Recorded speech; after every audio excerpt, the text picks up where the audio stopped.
to the Toyota Halftime. Let's go places.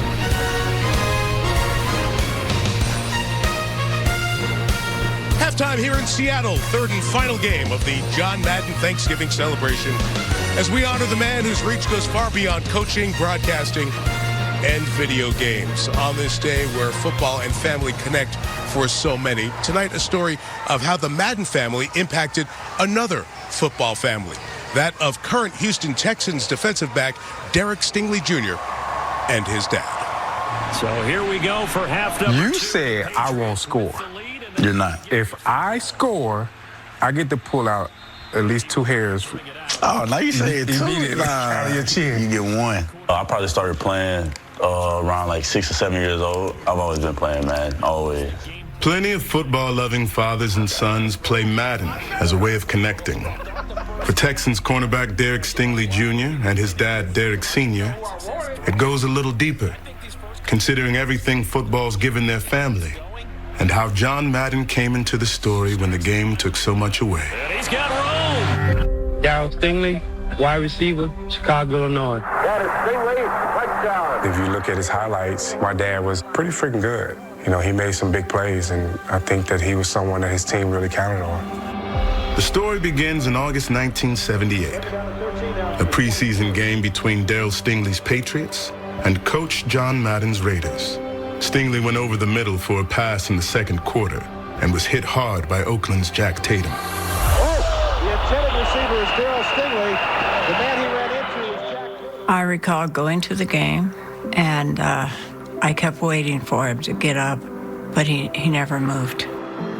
The Patriots would leave town that night with Stingley still in the hospital, but the other team's coach didn't want him to be alone. John wanted to see Darryl, so he talked his way in to the operating room. He had to wear scrubs in. When I walked in there and I saw him, it hurts to think about it. Coach Madden catch Darryl's hand and he said, "Buddy, it's gonna be all right." But Stingley would never walk again. The injury rendered him a quadriplegic.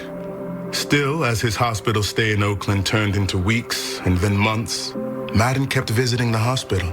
After practices, after games, no media, no entourage, just John. Before we knew it, he became like family because of him always being there. There was times when no one was there, but John Madden showed up. They rented me a car. His wife took me shopping and bought me clothes, and I slept over, and I'll never forget that experience with him.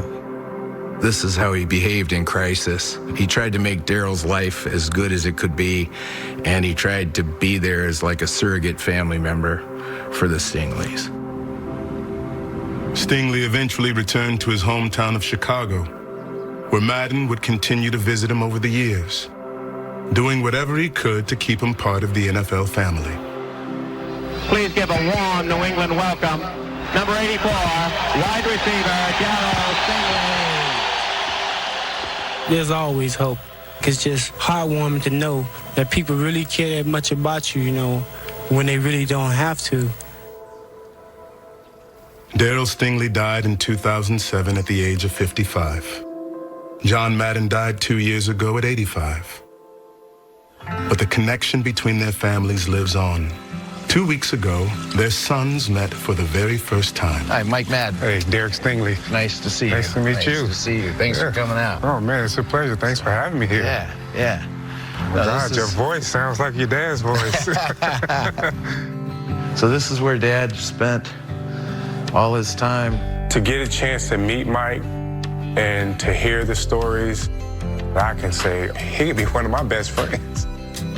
I speak for my family when I say I appreciate what your dad did for my dad, for giving him that time and that comfort in his life that he most definitely needed. So that's huge. That was who he was as a human being.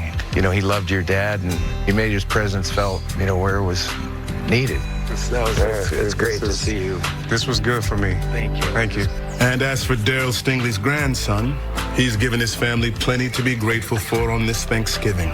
Thriving on the field for the surprising Texans, keeping alive his family's football legacy, rooted in a love of the game shared by his grandfather Darryl and his friend, John Madden. We're still a football family. We still love football. It brings relationships. It takes you places.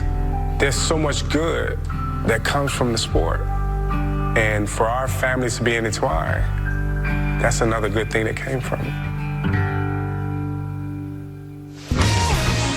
Just when you thought you'd heard every story that made John Madden special, there's another one. We appreciate the Maddens and the Stingleys for sharing it with us on this Thanksgiving night.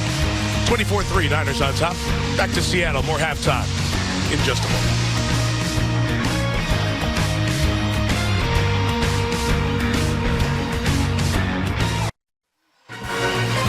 So Thanksgiving we celebrate here as we head towards Christmas. Want to remind you 2 days before, it'll be the Bengals and the Steelers on NBC and Peacock. And then get your phones out so you can make sure you get the code there for the exclusive Peacock game, Buffalo against the Chargers. Allen and Herbert, 8 Eastern, 2 nights before Christmas, exclusively on Peacock. That is ahead. Here in Seattle, the performance at halftime from one of the great DJs, Steve Aoki, entertaining the crowd. 1, 2, 3, let's go!